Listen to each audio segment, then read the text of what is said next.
और उसके बाद माता के पार्किंग स्थल को गुड बाय बोला और बढ़ गया मैं आगे मंदिर के तरफ। गैस, जब भी आप पूर्णागिरि मंदिर दर्शन की तरफ जाएंगे तो आपको शुरुआत में बहुत सारे ऐसे मकान दिखेंगे जो कंप्लीट होम स्टे के रूप में बने हुए हैं, और इतनी सारी स्ट्रीट शॉप शायद ही मैंने अपनी लाइफ में कभी देखी होंगी जो मैंने पूर्णा देवी की। गैस, लास्ट व्लॉग में मैंने आप लोगों को बताया था कि जब हम लोग टनकपुर आए थे तो गर्मी इतनी पड़ रही थी कि हमें रात में एसी चला कर सोना पड़ा था, और अभी जब हम बिल्कुल पहुंचने वाले थे तो हमने अपनी गाड़ी का एसी बंद कर दिया था।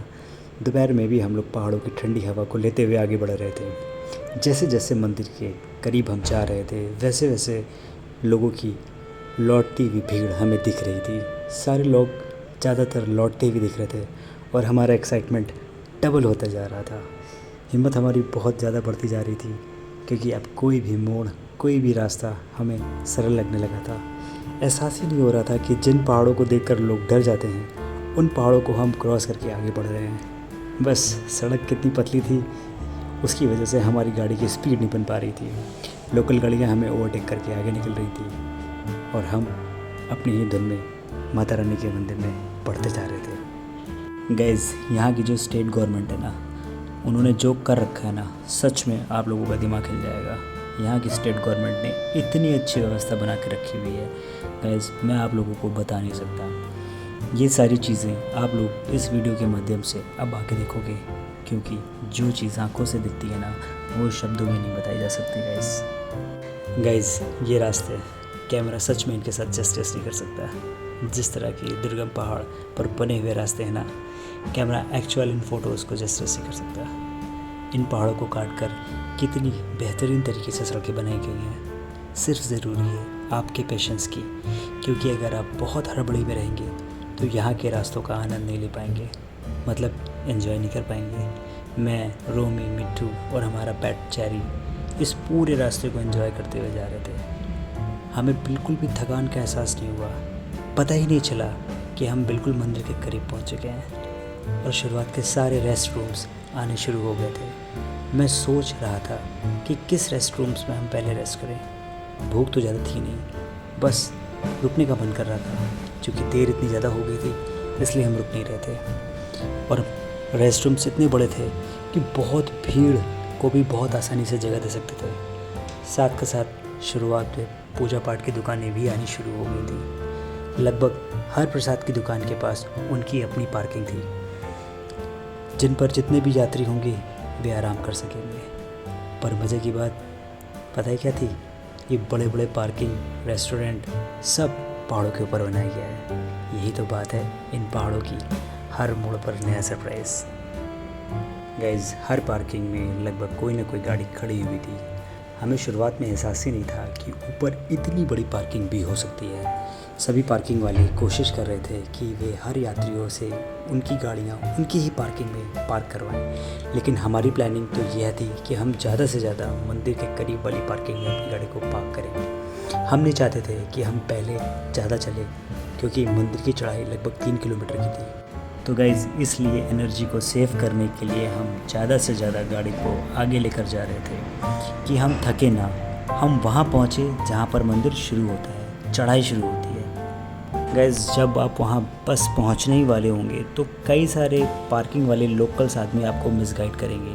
वो आपसे कहेंगे कि सर आप गाड़ी यहीं पार्क कर दीजिए, हमारे यहाँ पर आगे मत लेके जाइए। अगर आप आगे लेके जाएंगे तो आपकी गाड़ी पार्क नहीं हो पाएगी, आपकी गाड़ी बैक नहीं हो पाएगी, आपकी गाड़ी जाम में फंस जाएगी। पर ऐसा कुछ भी नहीं है गाइस।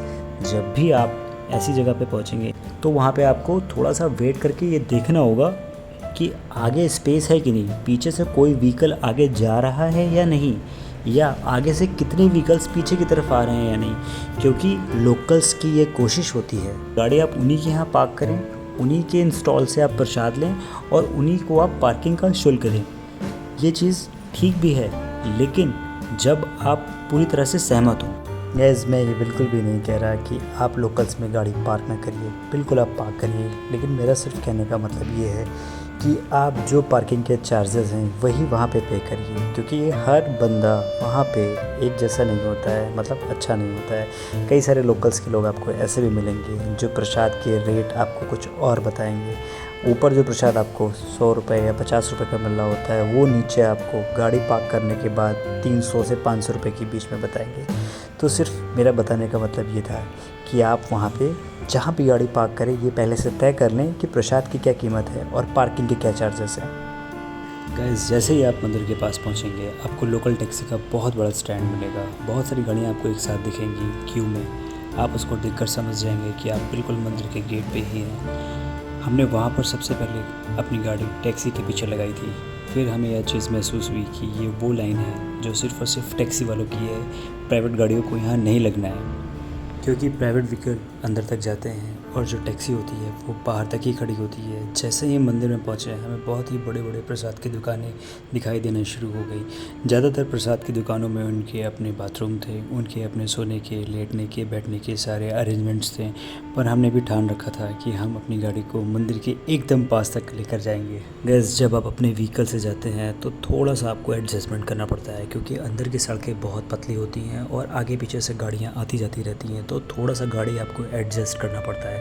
तो हमने भी वही किया। सामने से गाड़ी आ रही थी तो हमें मजबूरी में अपनी गाड़ी एक दूसरी पार्किंग में पहले लगानी पड़ी ताकि वो गाड़ी सामने से निकल सके। गाइस हमने उस पार्किंग वाले से पार्किंग के चार्जेस और प्रसाद के रेट पूछे। उसने जो रेट बताया उसको सुनकर हम बहुत चौंक गए। उसने प्रसाद के रेट 500 रुपये बताएं, जिसमें सिर्फ़ और सिर्फ एक नारियल और माँ की चुनरी थी। ये पूछने पर उसने बोला कि आपकी गाड़ी भी तो पार्क होगी, उसे भी तो हमें देखना होगा। फिर क्या था भाई, उसको नमस्ते किया और हमने अपनी गाड़ी को बैक किया और निकल पड़े आगे की ओर। आगे का नज़ारा देखकर एहसास हुआ कि बहुत अच्छा था कि हमने गाड़ी उसके यहाँ पार्क नहीं की। उस दुकान वाले की दुकान से थोड़ी दूर पर माँ का मंदिर शुरू हो रहा था। बस फिर क्या था, प्राइवेट व्हीकल्स के लिए बहुत बड़ा अलग से पार्किंग का जोन भी वहीं पे था और मज़े की बात वो पूरी तरह से निःशुल्क था। बस वहाँ पर सिर्फ़ और सिर्फ प्राइवेट गाड़ियाँ ही खड़ी हो रही थी। उस पार्किंग जोन में हमारी गाड़ी बिल्कुल सेफ़ थी, क्योंकि वहाँ पर सिर्फ़ और सिर्फ प्राइवेट व्हीकल्स ही खड़ी हो सकती थी। और वहाँ हमने अपनी गाड़ी को लेफ़्ट साइड में अंदर की तरफ जाकर पार्क कर दिया। गाड़ी हमारी पूरी सेफ़ थी और हम भी बहुत खुश थे कि चलो अच्छी जगह पे गाड़ी हमने पार्क की। जैसे ही हम वहाँ पर गाड़ी पार्क करके वहाँ से बाहर निकल के आए तो हमें इस बात का एहसास हो गया था कि अभी तक जहाँ पे भी हमने गाड़ी पार्क नहीं की वहाँ हमने बहुत ही अच्छा काम किया है। क्योंकि गाइस अगर कहीं पे भी पीछे गाड़ी हम पार्क करके आते तो हमको बहुत ज़्यादा पैदल चलना पड़ता और हमारी गाड़ी इतनी सेफ़ भी पार्क नहीं होती। क्योंकि जब तक आप गाड़ी एंड तक लेकर नहीं आएंगी आपको बिल्कुल भी एहसास नहीं होगा कि अंदर कितना स्पेस है, अंदर कितनी जगह है, गाड़ियाँ कितनी सारी अंदर पार्क हो सकती हैं और होती हैं। गाइस हम लोगों को वहाँ पहुँचते पहुँचते दोपहर के 1 बज गए थे और धूप का असर ऐसा था कि बताया नहीं जा सकता। बाहर निकलने के बाद सबसे पहले हम लोगों ने अपने अपने हाथ पैर सीधे किए, क्योंकि 11 बजे से हम तकरीबन स्लो पोजीशन में ट्रैवल कर रहे थे। और फिर उसके बाद हम लोगों ने वहाँ का नज़ारा लेना शुरू किया। आसपास बहुत सारी प्रसाद की दुकानें।